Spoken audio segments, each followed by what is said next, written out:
Talvez você chegou um pouquinho mais tarde e você não sabe. Hoje esse culto é especial Maybe you're not aware, but esse culto está sendo feito pelos os alunos da terça-feira que terminaram o You curso see, de batalha espiritual. this is a different type of service because it's being given by the home study group that studies on Tuesdays, spiritual warfare. Não se preocupe, não sou eu que vou pregar hoje. Don't graças worry, a Deus, I am né? not preaching. Nós teríamos 3 pregadoras We have hoje, 3 3 novas pregadoras Preachers. que fazem um curso com a gente They do the e que course Deus with tem us, usado and God has used para edificar nossas vidas bless our lives junto com o pastor. together Amém? with Pastor. Amen. Pera? Berta first.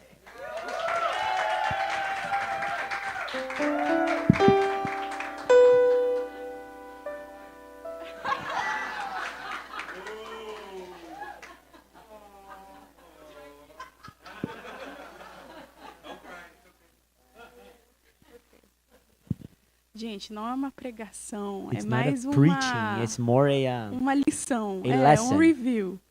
Okay. It's a review. Você vai traduzir aí? Sure. Because it's distracting.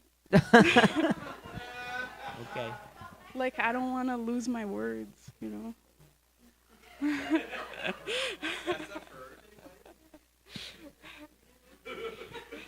Não, é porque eu pensei que ele ia estar lá atrás. I'm sorry. I'm sorry. Okay, I'm sorry. I'm sorry, Guto. Okay. Okay.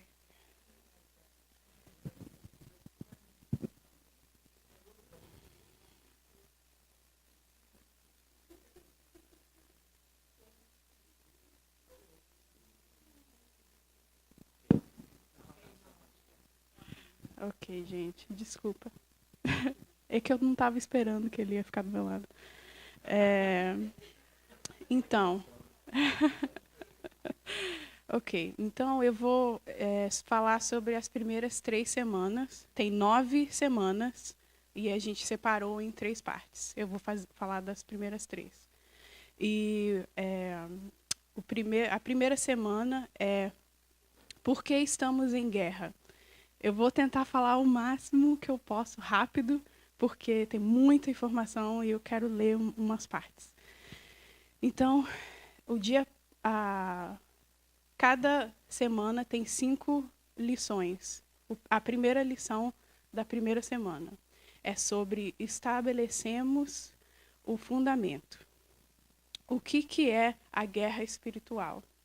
A guerra espiritual é o conflito de 2 vontades opostas. Deus e seus seguidores contra Satanás e seus seguidores. Deus é bom e faz o bem, ele não faz o mal. Satanás é mau e procura fazer o mal, ele não pode fazer o bem. Deus sempre desejará aquilo que edifica, Satanás sempre desejará aquilo que destrói. Deus deseja o que é certo, puro e amável, Satanás deseja o que é errado, perverso e corrupto. Quanto a cada aspecto da natureza de Deus, Satanás tem provado ser exatamente o contrário. Portanto, eles nunca poderão estar de acordo. Suas vontades, seus desejos e suas ações permanecem em um estado de conflito perpétuo. Em nosso mundo, em qualquer lugar onde os desejos de Deus e seus seguidores se encontram com os desejos de Satanás, os seus seguidores ocorrem uma guerra espiritual. Então, essa é a definição da guerra. Aí a gente vai para o segundo dia. E as pessoas perguntam, Deus está no controle? Por que a guerra acontece? Por que coisa ruim acontece com a gente? Por que Satanás tem o direito, ou Deus deixa ele agir na nossa vida? E a lição aqui diz, basicamente, que Satanás é como se fosse uma enxada. E a gente é uma plantinha e Deus usa ele para a gente crescer e ficar bonito. Então, aqui está falando sobre a soberania de Deus. Deus é absolutamente soberano e permanece no controle e domínio da situação de Satanás e de você. As coisas não acontecem simplesmente a você. sendo que Deus trabalha nelas para seus grandes propósitos. Se Deus é soberano e a batalha é dele, então você não será derrotado.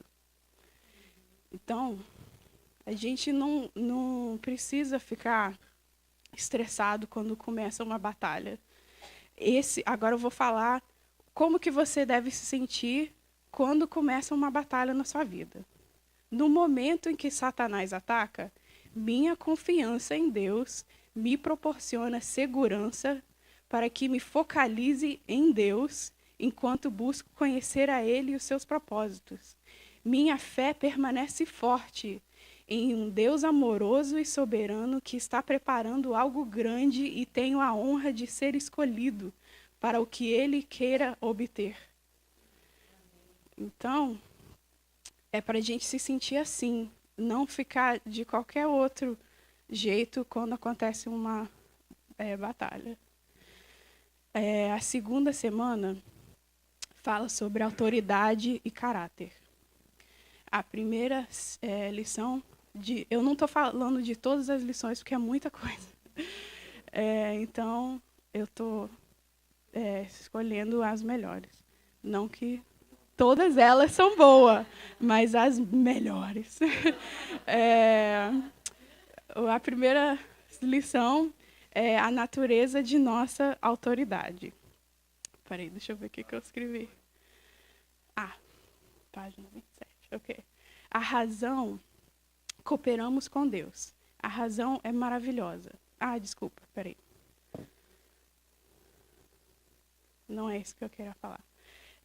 A segunda lição é sobre duas aplicações de nossa autoridade. Dos jeitos que Deus usa a nossa autoridade são a edificação dos outros e o crescimento do reino. Só isso que eu vou falar sobre isso. Vocês têm que fazer o livro para aprender.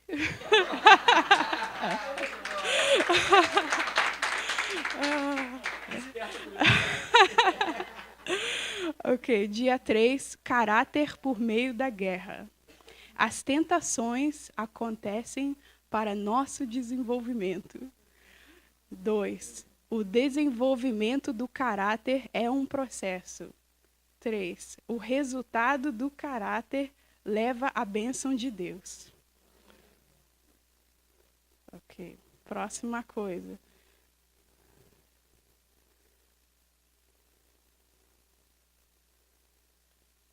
Ok. Dia 5 da segunda semana. Deus usa Satanás para disciplinar os crentes desobedientes. A disciplina está desenhada para guiar ao arrependimento. Essa lição fala que, às vezes, Satanás, Deus usa ele na nossa vida para guiar a gente de volta para Deus. Porque a gente está desobedecendo, não está querendo saber de Deus. Então, ele deixa a gente passar por uma coisa ruim. Porque aí, quando a gente está mal, para quem que a gente olha? Para Deus. Então, ele usa ele. Deus usa Satanás para quebrantar o coração de um crente em pecado, de modo que restaure sua relação de amor com Deus. O arrependimento é o único que lançará fora Satanás.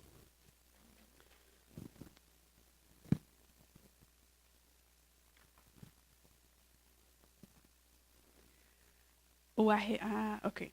Não seria insensato que um cristão amarrasse, repreendesse ou expulsasse Satanás de sua vida quando Deus o está usando para discipliná-lo. Se é o Senhor que autoriza Satanás sobre a vida de uma pessoa, então, que autoridade se tem para mudar? A vitória na guerra espiritual não vem de resultado de fórmulas, mas de uma relação correta com Deus.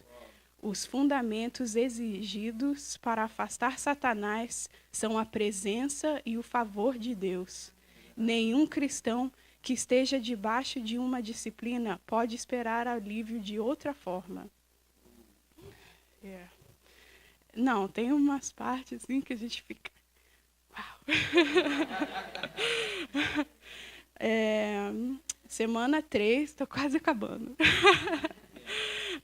Dia 1, ele usa a natureza pecaminosa. São os cinco modos que Satanás tenta fazer o trabalho dele na nossa vida e tirar a gente do caminho certo.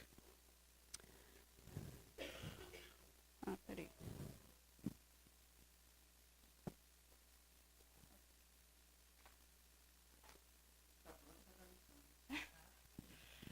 Então, eu vou falar das 5 maneiras primeiro, aí eu falo de cada uma. A primeira maneira, ele usa a natureza pecaminosa.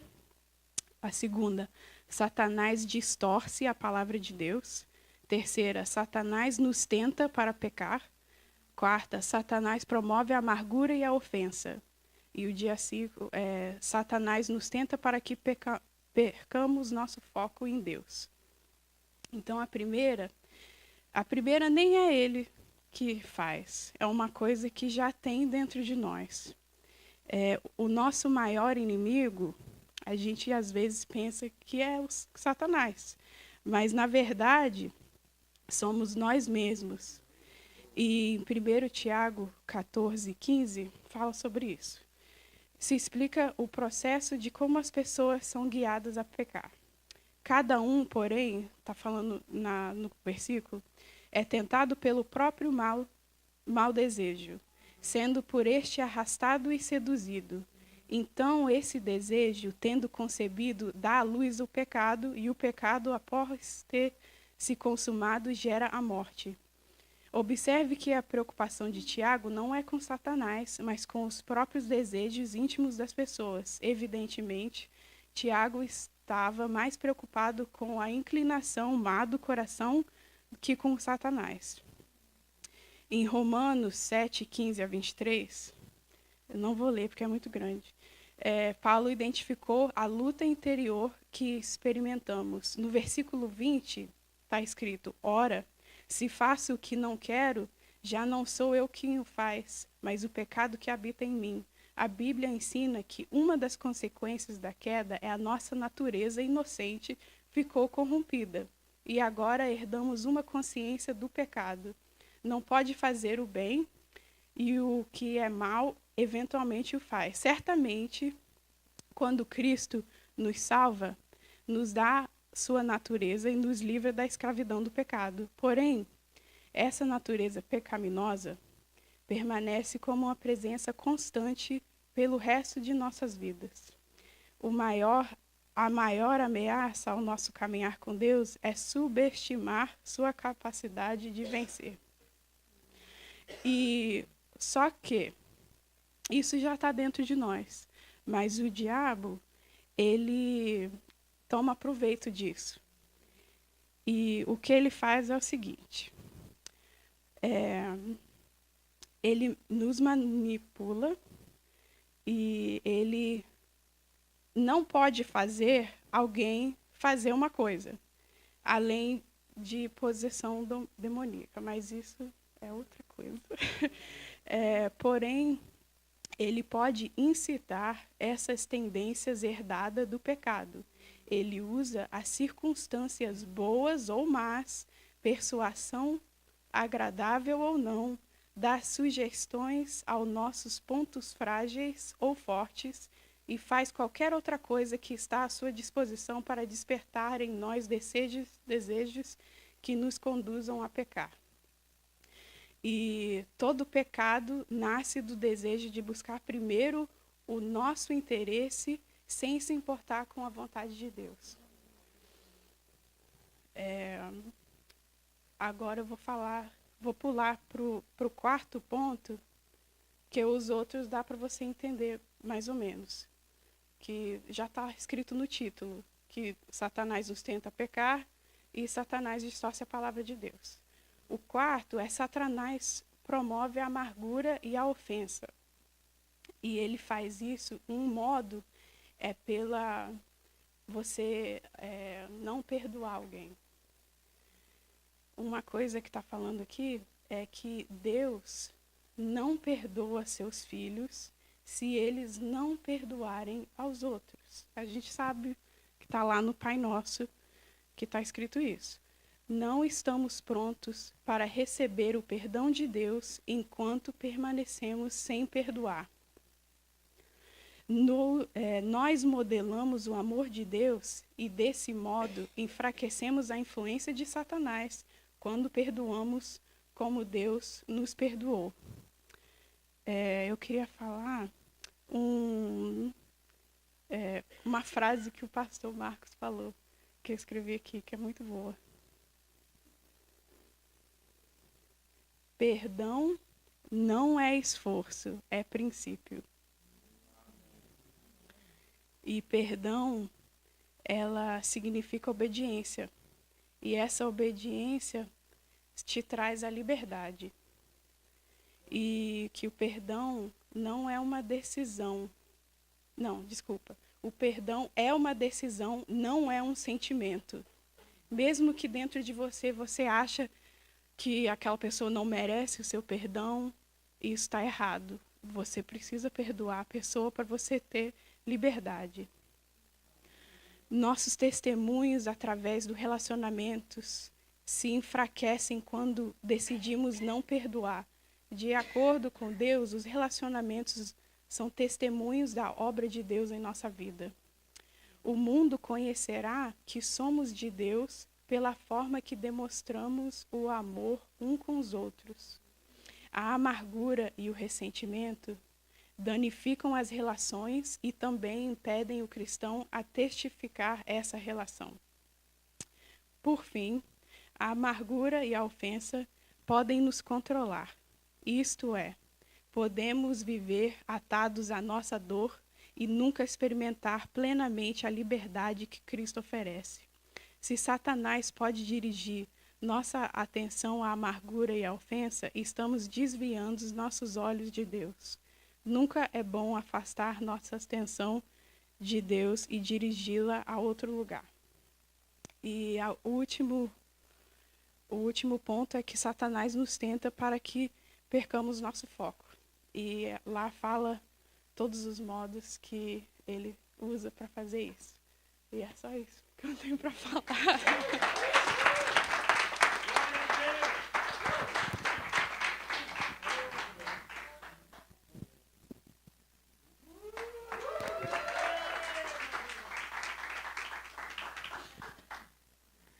Ai, a gente treme, né? Oi? Claro, a única coisa que eu aprendi nesse estudo todo, não, mentira. Mas foi a parte que eu estava mais presente e é a parte que a gente foca mais na mente, né? Que é o nosso campo de batalha, né? É exatamente no meio do livro. E um exemplo muito interessante que eles falam sobre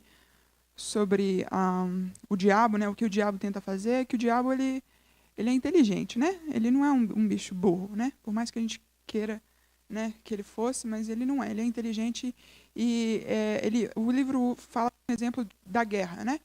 O que o general tenta fazer para atacar o exército inimigo, né? Ele tenta fazer com que ele ataque a parte principal, né? A fonte de onde sai algo principal dos recursos do exército inimigo, né? Então, o que o diabo vai tentar fazer? Porque, na verdade, o que eles fizeram, na verdade, na Segunda Guerra Mundial?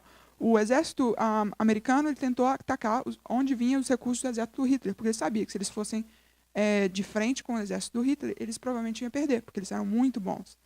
Então, o que eles foram? Tentaram atacar de onde vinha o combustível do exército deles, né? Então, era numa parte da România. Então, o que eles fizeram? Eles pegaram os aviões, foram e bombardearam de onde vinha o combustível, onde vinha a gasolina, a fonte deles, para que eles pudessem, de alguma forma, paralisar esse exército, para que aí eles pudessem alcançar, né, e vencer esse exército inimigo, né? E da mesma forma, claro, o diabo tenta atacar a nossa vida através da nossa mente. Porque a nossa mente, eu coloquei aqui, ela determina a nossa intimidade com Deus. A nossa mente, ela determina a nossa eficiência como cristão. E da nossa mente vem a nossa relação com os outros crentes, né, e com as outras pessoas. Então, uma vez que ele tenta e consegue atacar essa parte, né, eu escrevi que o inimigo tenta corromper a nossa mente para que a gente não tenha como nos abastecer durante a guerra. Né? Porque de lá que vem todos os nossos recursos. Né? Ele sabe o valor da nossa mente e vai tentar corromper o nosso entendimento para aprisionar os nossos corações, fazendo com que sejamos incapazes de perceber a vontade de Deus. Em 2 Coríntios 12, 13, fala assim: mas temo que, assim como a serpente enganou Eva com sua própria astúcia, a mente de vocês seja corrompida e se desvie da sincera e pura devoção a Cristo. Então, é muito importante. É algo que a gente não pensa muito, né? Muitas vezes a gente perguntar para algum outro cristão que não entende isso, ele vai dizer, de onde que o diabo tenta atacar você mais, né, na guerra? Eles vão falar, é com o meu relacionamento com a minha esposa, com o meu marido, ou com meus filhos, ou na igreja, ou até mesmo dificultando eu de orar e de ler a Bíblia. Né? Tudo isso é verdade, mas tudo isso tem uma fonte, que é a nossa mente. Tudo isso sai da nossa mente. Né? Então, uma das formas, né, que o inimigo tenta atacar a nossa mente é através de construir fortalezas. Né? É igual, Fabio. Fortalezas na nossa mente. Né? E o que são essas fortalezas? Né? É bom fazer a definição, né, disso primeiro. Fortaleza é um padrão de pensamentos e ação fortalecidos que cremos que não se pode mudar, ainda que saibamos que esses pensamentos e ações são contrários à vontade de Deus. Né? E uma vez que a gente crê nisso, se a gente crê que existem certos sistemas na nossa vida, certos padrões na nossa vida, que a gente fala, eu sei que Deus não consegue mudar isso, a gente perde a esperança. Uma vez que a gente perde a esperança, acabou. A fortaleza é construída, automaticamente. Né? Se você tem um tipo de pecado, que você tem dificuldade, né? Uma coisa assim que você fala assim, isso eu acho que Deus não consegue fazer nada a respeito disso.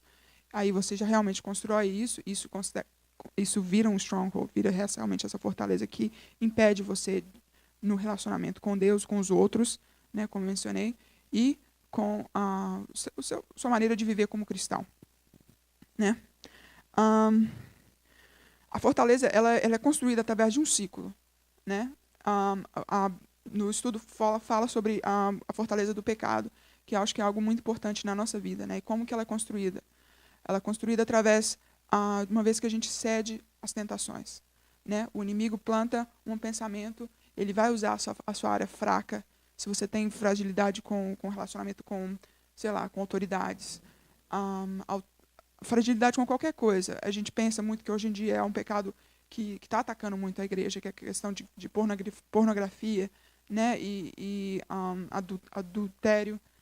Essas coisas têm atacado bastante a igreja e ele vai te fazer você com que se torne vulnerável a essas coisas em atividades que você tem durante o dia ou até em forma de lazer também, né? Quando você vai assistir um filme ou alguma coisa que você se expõe a essas coisas e você sabe que você tem esse tipo de dificuldade, então o inimigo já tem uma brecha para entrar. Então, uma vez que você cede a essas tentações, né?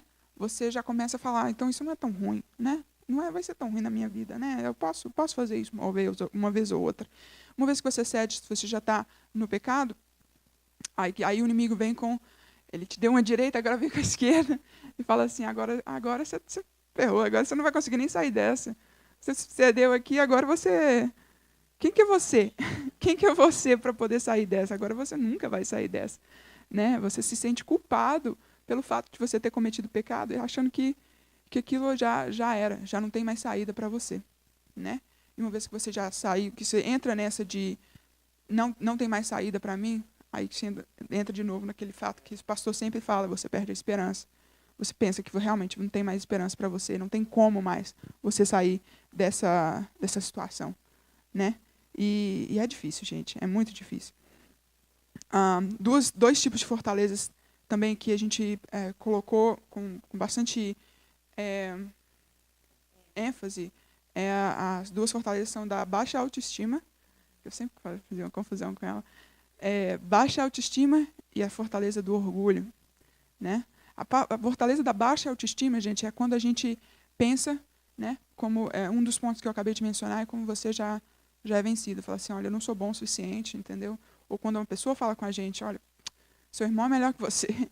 Ou, por que você está assim? Nossa, você nunca vai vencer na vida. Por que você está agindo dessa forma?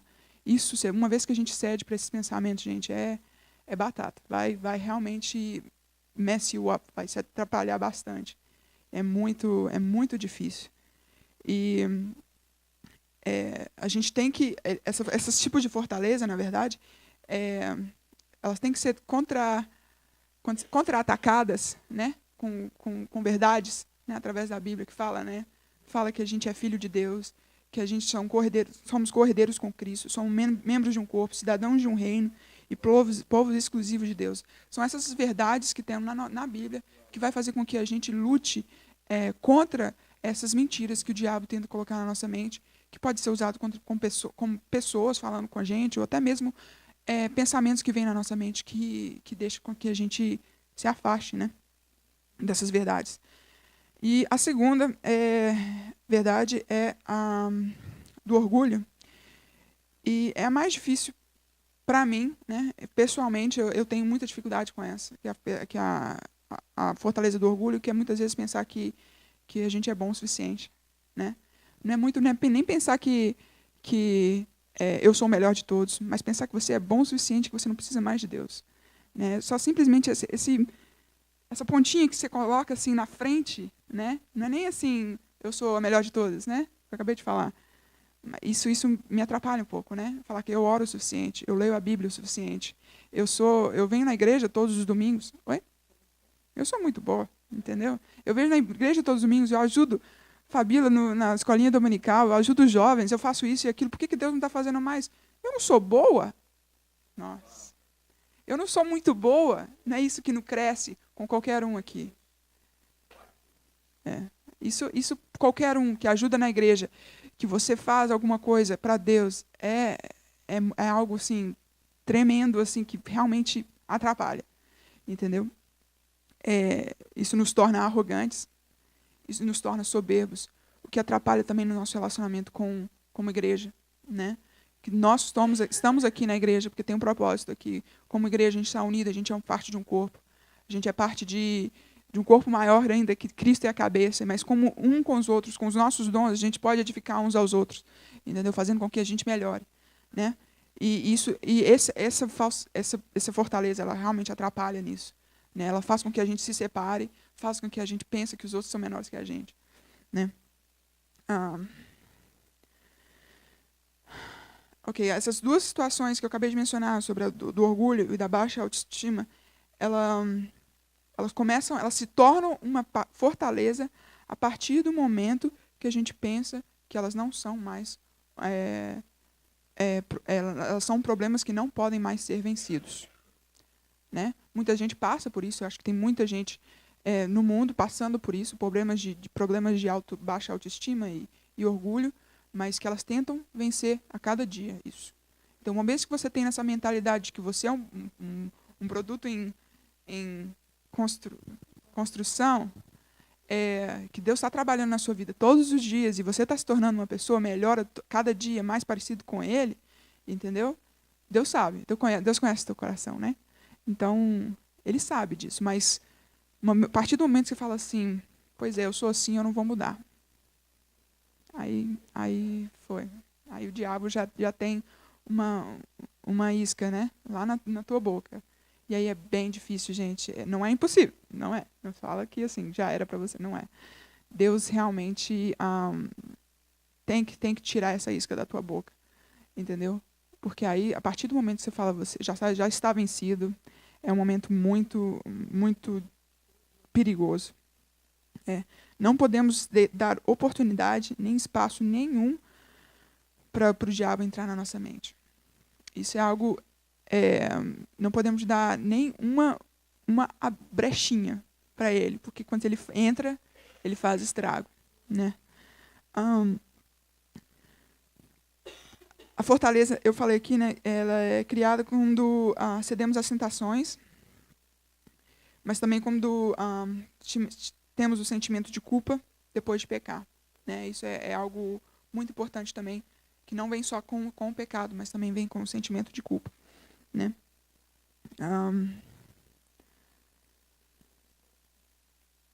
Agora a parte melhor, né? Como vencer essas fortalezas, né, gente? Agora eu falei de tanta coisa ruim, agora eu vou falar das coisas boas também, né? Deus nos equipa, né, de forma assim maravilhosa, né, de como vencer essas fortalezas, né? Um dos estudos uma das semanas, né, que a Roberto falou, é dividido em 9 semanas. Uma das semanas que ele menciona aqui é da armadura, né, de Deus, né, que nos equipa exatamente como nos informa, nos equipa de tudo que a gente precisa para poder vencer, né, essa guerra constante que a gente tem com o diabo, né? A única forma de vencer essas fortalezas é através de um encontro com a verdade da palavra de Deus, né? Na fortaleza fala, né, que o Espírito de Deus, que a espada é o Espírito, nós temos a espada do Espírito, que é a palavra de Deus, né? Então a gente tem que atacar, né, e contra-atacar o inimigo com a espada de Deus, né, que é o Espírito, que é a palavra dele, né? E a única forma que a gente tem, não é a única, é uma das únicas formas que a gente tem, né, uma dos recursos que Deus nos dá para poder vencer, né, essas guerras, né, essas fortalezas, é usando a palavra do Espírito, né? É a espada do Espírito, que é a palavra de Deus, né? Quando deixamos que a palavra de Deus nos transforme, aí seremos libertos de tudo que tem nos tornado cativos, incluindo as fortalezas, né? Então, ela não somente nos ajuda a vencer as batalhas contra as fortalezas, contra o que a gente tem colocado na nossa mente, mas também com todas as outras dificuldades que a gente encontra, né? Jesus é o nosso maior exemplo de uma pessoa que conseguiu vencer o diabo, né? Essa guerra na mente dele, com a espada, né? Que ele usou quando ele foi tentado no deserto, ele usou da palavra. Então, tudo que o diabo falava com ele, olha, vem, transforma essa pedra em pão. Jesus falava, está escrito, para poder contra-atacar, né? Então, todas as 3 vezes que o diabo falou com ele, ele falou, está escrito, né? Então, é algo muito importante, é algo que Jesus usou, é uma arma que Jesus usou. Por que a gente não vai usar? Né? Por que não é essencial para a gente? Né? E a segunda, eu vou falar só de duas armas, né? De dois recursos que ele fala vai ter que ir na classe, né? Porque são várias armas, né? Eu vou mencionar elas, mas 2 delas que eu vou falar mesmo assim, que é a espada do Espírito e o escudo da fé. Eu acho que são 2 muito importantes. Para mim, eu peguei como uma das mais importantes, né? Devemos ter fé e aplicar essa fé como os heróis da fé. Em Hebreus 11 fala, né, dos heróis da fé. Se você quiser, pode ler. Fala das pessoas que aplicaram realmente a fé deles, independente das circunstâncias que eles estavam passando, né? Independente do que eles estavam vivendo, né? Essas pessoas confiaram que, mesmo diante das circunstâncias que eles estavam passando, Deus seria fiel à sua palavra, né? Pensamentos que podem nos guiar à obediência de Deus, apesar das circunstâncias. São esses pensamentos que a gente teve a nos apropriar, né? Pensamentos da palavra de Deus. Constante renovação do nosso pensamento, né? Como Paulo fala, né? Sempre está renovando a nossa mente com a palavra de Deus, tirando toda essa... eu até perguntei para o pastor, liguei para ele essa semana, falar sobre o nosso sistema de crenças, que é tudo aquilo que a gente crê, né?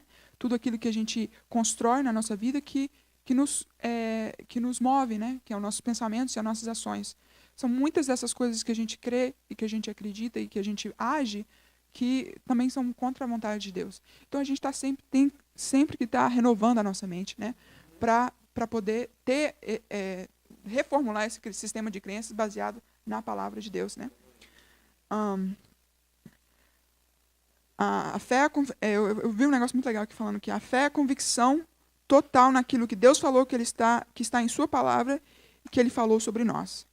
Ter fé requer que eu renuncie o que eu acredito e confio no que Deus tem para mim. Fé é o nosso sistema de crença que nos sustenta. Então, esse não é mais o meu sistema de crença do que eu acredito, do que eu cresci, do que foi imposto por mim através da minha família, de onde eu cresci, mas é a fé que eu tenho em Jesus, né? Então, a gente tem que focar nessas 2 coisas, eu acabei de falar, mas a gente tem que focar na armadura completa, né? A gente tem que usar a armadura todo o tempo, né? A armadura consiste do cinturão da verdade, couraça da justiça, calçado do evangelho da paz, o escudo da fé, como eu já mencionei, capacete da salvação, espada do Espírito, que é a palavra de Deus. Usar a armadura de Deus implica num estilo de vida diário. Não é encontrar uma forma rápida para solucionar os seus problemas na vida. Significa viver diariamente agradando, honrando a Deus e sendo discípulos fiéis de Jesus em todas as áreas da nossa vida. Amém? É interessante que muitas vezes a gente foca nossas batalhas, tudo que a gente passa, no diabo, né? A gente fala que é tudo culpa dele, que é tudo ele que coloca, que é tudo ele que faz, né? Muitas coisas ele que faz realmente na nossa vida. Eu não estou falando que ele não existe, né? Mas ele está lá, né? Ele está lá, aquela nhaca, né? mas se a gente focar, a gente sabe que quem que é o nosso general? É Jesus. Se a gente focar o nosso foco no general, que conhece a mente do nosso inimigo, que sabe o ponto fraco do nosso inimigo, e sabe onde ele vai atacar, o que ele vai fazer da nossa vida, se a gente focar a nossa mente nele, no que ele quer, no que ele está fazendo, entendeu? E confiar que ele sabe o melhor de como guiar essa guerra, porque ele já venceu a guerra, gente. A gente está falando da guerra espiritual que ele já venceu, entendeu? A gente está falando de batalhas espirituais que a gente está passando a cada dia. Porque batalha é constante. Não vem falar que a batalha é só uma vez por semana, ou quando a gente vem na igreja, ou antes de vir na igreja. É every day, até no sonho. Tem gente que tem batalha, para você ter uma ideia, né, pastora? A pastora sabe, fala umas batalhas sinistras que ela passou. Então, gente, é uma batalha, é uma coisa constante que está passando na nossa vida, entendeu? Então, assim, se a gente focar no general, que é Jesus, sabendo que ele vai guiar a gente nas nossas batalhas, ele vai guiar a gente na forma certa. E a gente vai saber como contra-atacar um inimigo da forma certa também. A gente vai saber como lidar com ele, entendeu? E não deixar com que ele nos use as nossas fraquezas também para nos atacar, entendeu? Então eu coloquei assim, nosso enfoque na guerra espiritual não pode ser no inimigo, mas tem que ser em Deus. Iremos discernir os planos dos inimigos como estamos mais perto de Deus. Amém?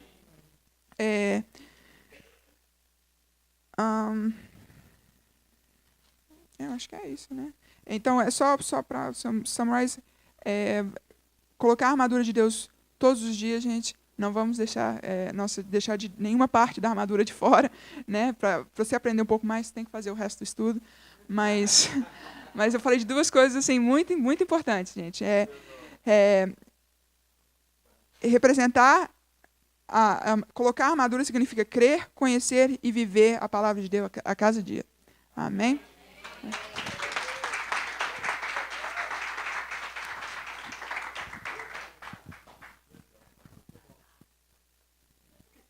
Ai.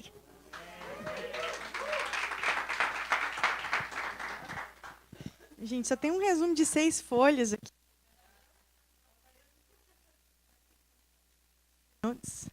Nossa, imagina, a gente tem, são 9 lições, como as meninas falaram, cada lição tem 5 dias. Aí você imagina, você resumir 15 lições, que geralmente faz 1 hora cada, 15 horas em 10 minutos. Como é que fala? Alimento condensado. É bom, mas tem que fazer o estudo, gente. Então, eu vou estar falando sobre a parte da oração, como viver uma vida de oração vitoriosa. E como, quando a gente entra dentro dessa vida de oração vitoriosa, o inimigo tenta nos atacar para impedir a gente de continuar orando. E como discernir a voz de Deus, né, no meio disso tudo. Então, depois que você coloca toda a armadura de Deus, como a Marina falou, a gente precisa adotar um estilo de vida. E esse estilo de vida é de oração. Então, a oração, ela deve de ser antes, durante e depois. Às vezes, a gente só ora quando o negócio aperta, né? Aí a gente corre, né, para os pés de Deus e desesperado, e ora, intercede, e fala que vai ter uma vida... Ou liga para a pastora, a pastora resolve. Pastor Edson, pastor Eneida, entendeu? Então, tipo assim, você tenta chutar a bola para outro. E não é isso que Deus quer da gente, né? Então, Deus fala para a gente orar e vigiar o tempo todo. E isso é um mandamento. Então, quando a gente não faz, a gente acaba caindo em desobediência. São coisas pequenas, mas né? Então, quero falar ali rapidinho de Efésios 6, 18 a 20, onde Paulo fala: orem no Espírito em todas as ocasiões, com toda oração e súplica. Tendo isso em mente, estejam sempre atentos e perseverem na oração por todos os santos. Orem também por mim, para que, quando eu falar, seja-me dada mensagem a fim de que, destemidamente, torne conhecido o ministério do Evangelho, pelo qual eu sou embaixador preso por correntes. Orem para que, permanecendo nele, eu fale com coragem, como me cumpre o fazer. Ou seja, a gente está sempre em batalha. E a gente precisa também estar cobrindo uns aos outros em oração. A oração é a comunicação com o comandante durante a batalha. Se a gente perder a comunicação com o comandante, gente, a batalha já era. E quando a gente está em contato com o nosso comandante, a gente escuta dele as direções para que a gente precisa para a nossa vida. Então, é a nossa relação com Deus que ameaça o inimigo. E é disso que ele tem medo, é do nosso relacionamento com ele. Então, como a batalha ela é espiritual, de que forma que a gente luta essa batalha? Com os recursos espirituais. Vamos ver o que mais a gente pode colocar. Tem tanta coisa, gente. Outra coisa, essa é uma parte da oração, né? Onde ele foca como orar vitoriosamente. Então, ele dá alguns exemplos de como orar vitoriosamente. É orar como Jesus. Como é que Jesus orava? Ele orava, a gente tem vários exemplos, eu não peguei todos os versículos aqui, mas tem vários exemplos onde fala as formas que ele orava. Ele se recolhia para lugares tranquilos. Ele orava pela manhã. Ele orava à noite. Ele orava antes de tomar uma decisão. Ele orava agradecendo. Ele ensinava os outros a orar. Ele orava com as pessoas. Ele orava sozinho.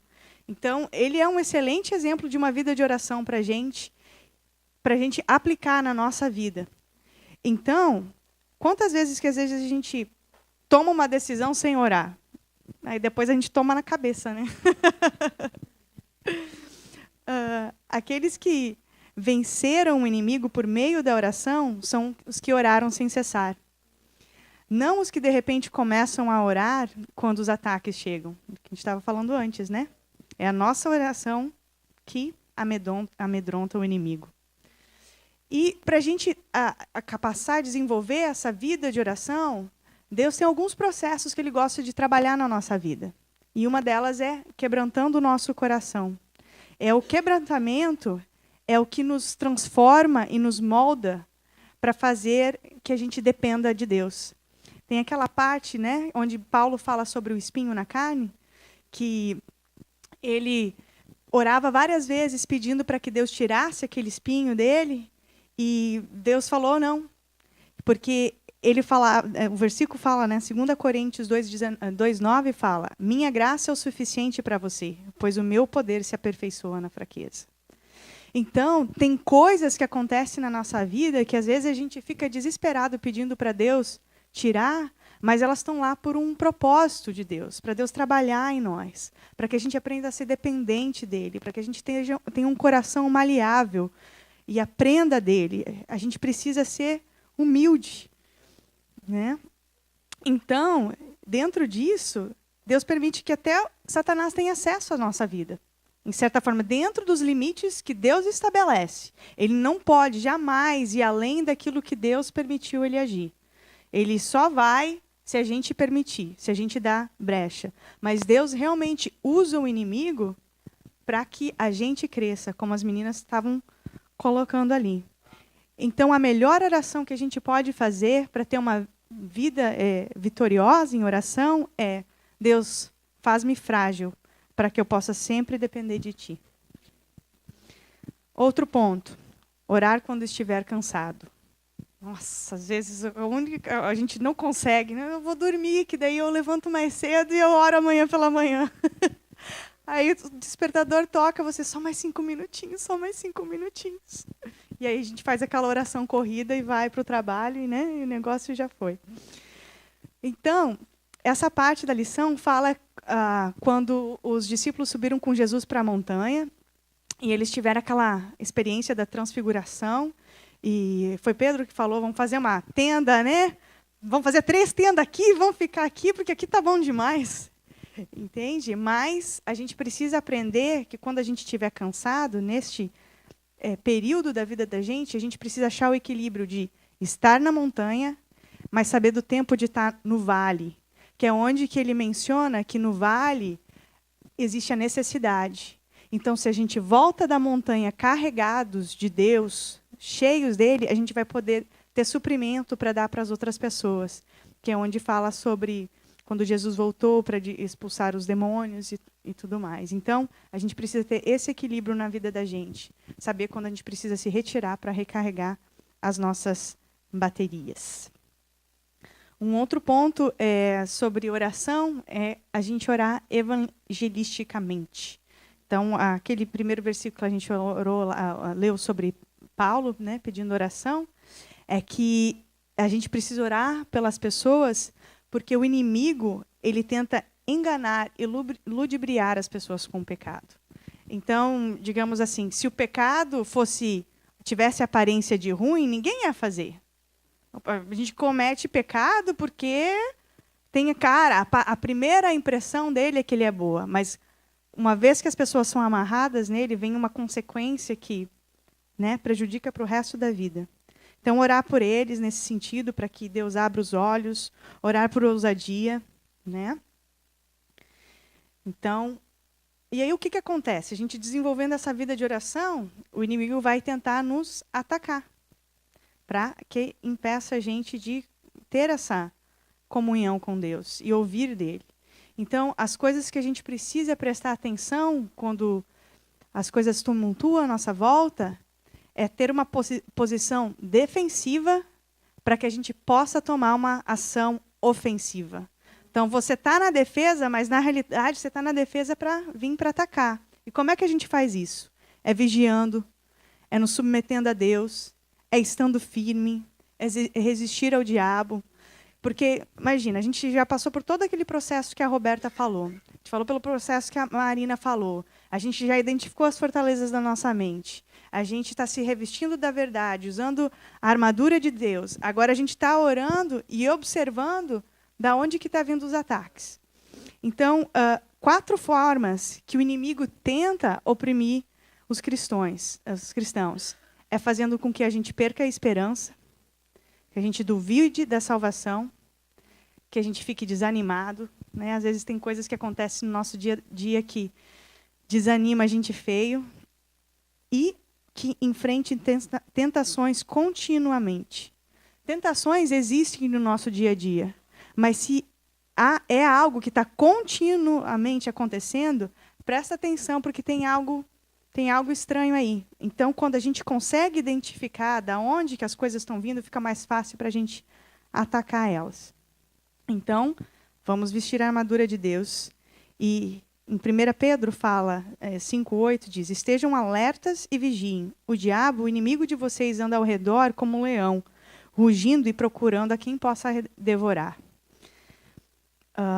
Outras medidas que a gente pode fazer em relação a isso para a gente se proteger pedindo ajuda dos nossos pastores, líderes, porque às vezes a gente tenta muitas coisas na nossa própria força, e a gente tem que entender que a gente é corpo, que a gente é igreja, e a gente precisa um dos outros, e isso nos fortalece.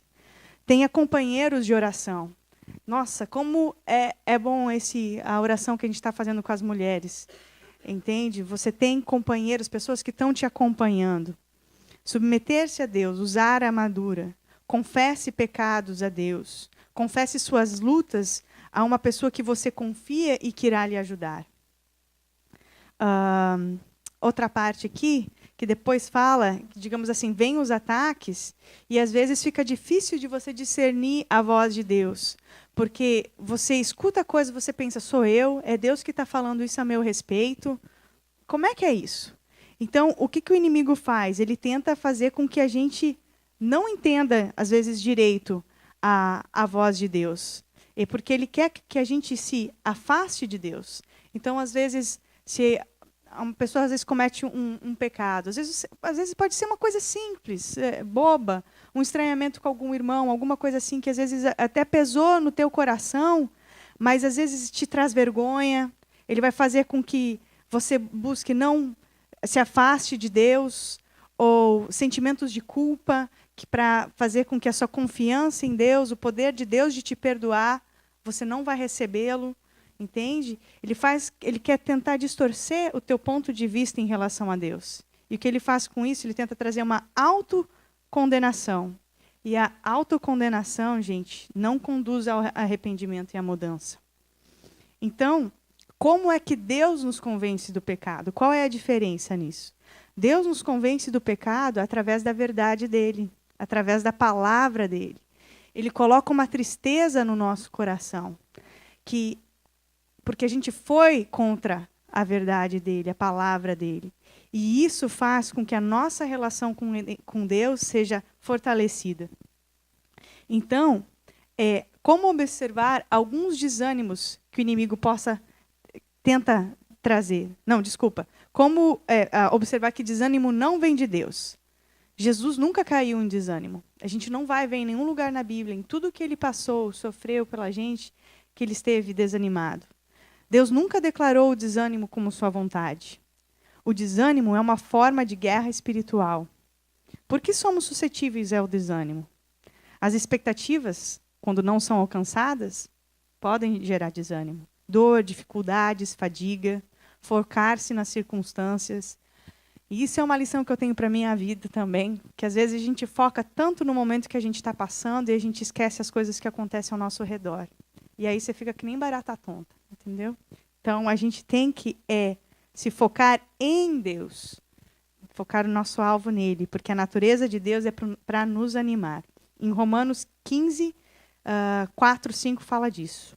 Pois tudo o que foi escrito no passado foi escrito para nos ensinar, de forma por meio da perseverança e do bom ânimo procedente das Escrituras. Mantenhamos a nossa esperança, o que Deus concede perseverança e ânimo, deles um espírito de unidade, segundo Cristo Jesus. Amém? Nossa, eu já estou quase passando do meu tempo, né? Sorry, gente. Então, para wrap it up aqui, que a pastora vai corrigir tudo depois que a gente falar de errado aqui, entendeu? Aí eu passo o microfone para ela e ela conserta. Mas, então, o desânimo, e às vezes quando você está desanimado, você cai em confusão. Vocês verem como uma coisa está ligada à outra? O bacana desse livro é como ele começa construindo todas as coisas e como está tudo interligado dentro da palavra de Deus. Então, te desperta um desejo ainda mais de estar com Deus e te faz entender tantas coisas. Você visualiza as coisas. Então, o que Deus quer nos fazer para que a gente não caia em confusão? Ele tem alguns princípios. O princípio dele é o amor a Deus, o amor pelos outros, crescer no reino e o caráter. Quando a gente trabalha essas coisas, gente, esses princípios, esses valores, não tem confusão. Entende? Que a gente está ligado na fonte. E Deus vai nos guiar. Então, eu acho que eu vou terminar com isso, para poder passar para a pastora. Espero que tenha sido bom. E vocês façam um livro com a gente. Amém? Glória a Deus, né? Gente, muito bom mesmo. Gente, estou assim com as meninas. Uau! Nem parece. Gente, mas deixa eu te falar uma coisa para vocês. Não é só a Roberta, a Marina e a Crica, não. Tem mais gente. Ficou de fora a Débora hoje. Ficou de fora a Luci. Ficou de fora a Josi. A pastora ficou de fora. Eu não falei nada. A Terezinha, a Dalva. Eu procurei, assim, nós procuramos encaixar todo mundo. Só que não dá, um culto tem 40 minutos. E coisa, então, vai ter mais oportunidade. Vai ter outros, a mente de Cristo está entrando aí. Gente, se esforcem. Vale a pena. Eu vou estar chamando a pastora para estar aqui comigo agora. A pastora vai estar orando, agradecendo a Deus por aquilo que nós fizemos. Mas eu quero pedir ao pastor orar, encorajando que as outras pessoas possam vir se juntar a nós, que vai começar agora a mente de Cristo. o grupo não está fechado. Eu já estava com isso no coração, né? De incentivar. Gente, a gente quando junta, é uma bênção. Eu estava aqui ontem, a gente teve a reunião de oração das mulheres ontem. Gente, as orações que foram feitas me edificaram tanto, que eu fiquei... A Roberta compartilhou uma palavra com a gente, pequena, mas ela falou sobre a graça de Deus. E ela falou assim, gente, as ondas do mar, elas quebram na praia a cada 4 segundos. Assim são as multidões das misericórdias de Deus para conosco. Elas estão sempre lá. A gente é que muitas vezes se afasta de Deus, que é a da praia. Então é que significa se afastando de Deus e não se acha digno de recorrer à misericórdia de Deus. Ela falou algo que foi muito bom. A misericórdia de Deus estão lá, presentes. E quando a gente junta para ter o estudo, é bom demais. Esse estudo aí fez muito por nós. A gente cresceu no amor um pelo outro, literalmente. A gente enjoy get together. Isso é bom. Então, quando Deus coloca algo no coração da liderança, não é para te dar um day busy mais, não. Não é para isso, não. É porque tem um propósito. Entendeu? Então, coloca no teu coração frequentar pelo menos um dos estudos. Gente, a gente vai começar a estudar a mente de Cristo. Pela madrugada, gente. Não é não? A mente de Cristo. Imagina a quantidade de coisa que nós vamos aprender. Imagina a quantidade de coisa que nós vamos aprender. Né? Então, dispõe teu coração. O reino de Deus é ganho por esforço. Só os que se esforçam se apoderam dele. Easy, tá em casa, no sair, é easy. Às vezes, quando a gente chegava de um dia cansado de trabalho, fizemos 2 casas no dia, mas a gente ia. Gente, a gente sai de lá literalmente restaurado. Restaurado. Não é história da carochinha, é real. Eu sei. Eu limpei 2 casas, no final do dia fui para o curso e saí de lá restaurada. Eu posso falar. Porque aconteceu comigo, entendeu? Então, o que eu quero orar, na verdade, é para cada um dispor no coração em dar para Deus o melhor de si. Se esforçar. Olha, eu vou te falar de tudo que foi falado aqui. Para mim, um big deal. A nossa luta maior é contra nós mesmos. Esse que é o big deal, entendeu? Então, vamos pegar e vamos botar a gente no lugar que a gente tem que estar.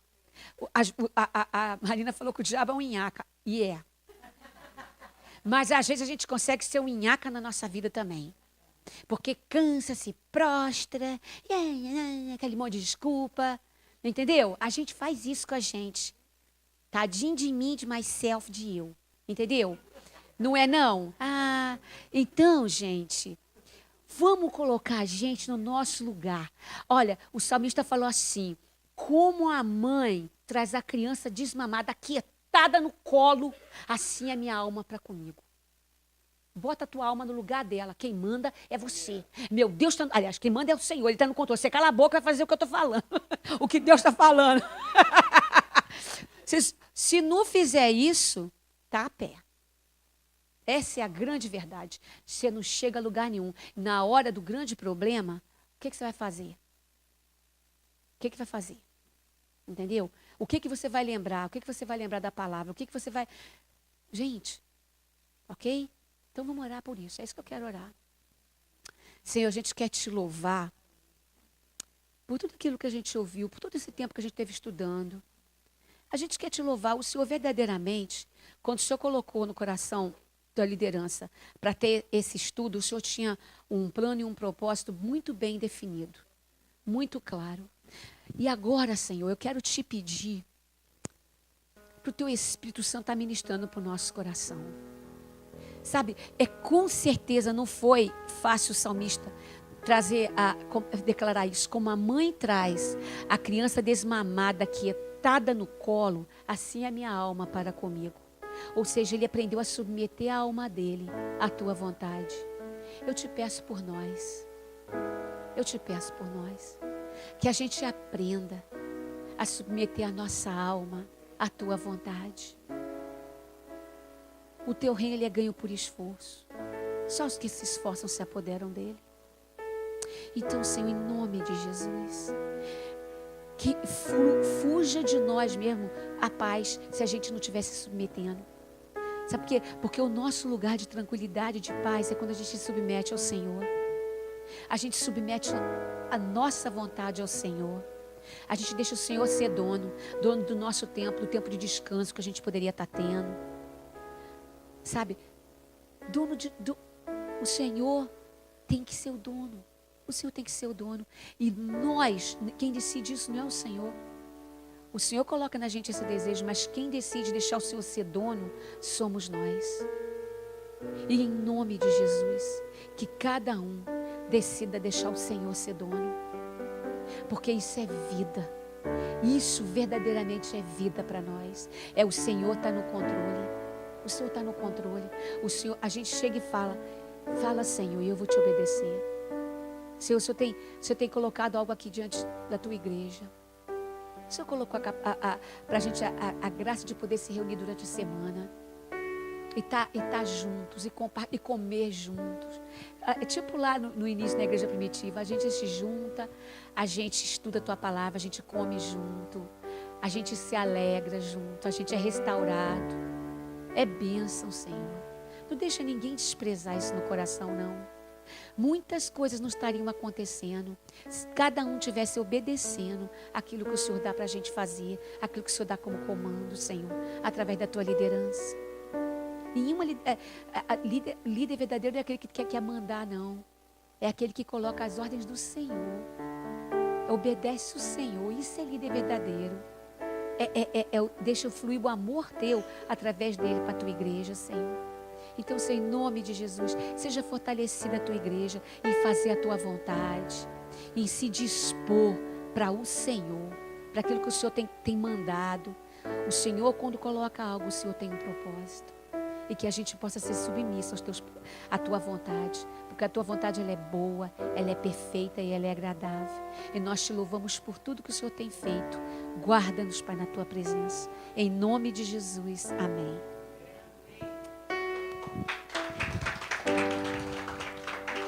Vocês pensaram que eu não ia deixar ele falar, mas ele vai falar.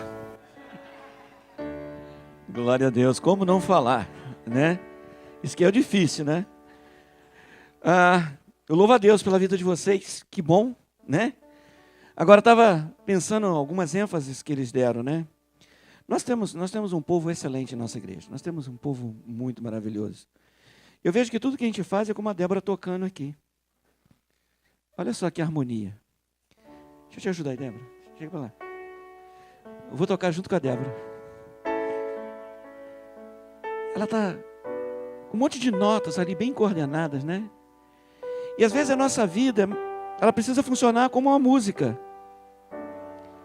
Imagina que eu queira tocar também. E no meio da canção da Débora, eu toco uma nota.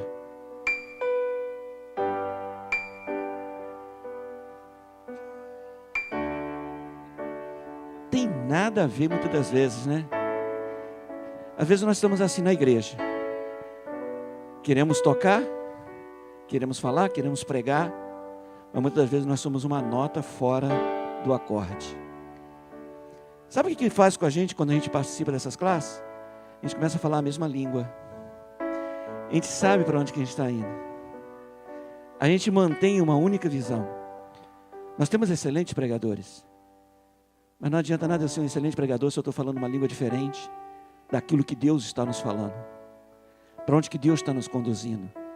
Então nós estamos levando a igreja para um ponto. Eu posso ter uma boa ideia, mas a igreja não se faz de boa ideia. A igreja se faz de se andar junto e andar na mesma direção. Amém?